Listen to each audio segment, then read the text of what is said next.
Hey guys, James the Tech. So basically, I'm trying to open this paint can. It's been here for about a year. It's gonna be kind of tight.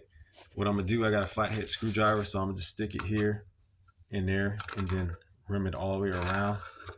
After the screwdriver's in, I don't have a cameraman, so you guys got to bear with me on this. Um, all right. Hey guys, this can was kind of tight getting it open. As you can see, I basically have to use this here. Haven't had to use the hammer yet, so I just been using that and this to get this can open. So when they sit like this for about a year or two, they can get kind of tight on you. But I'm gonna pry it open right now.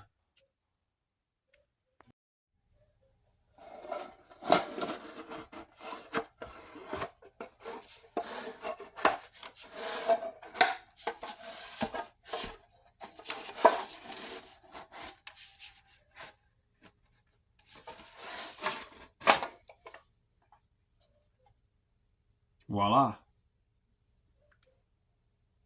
Took a little effort.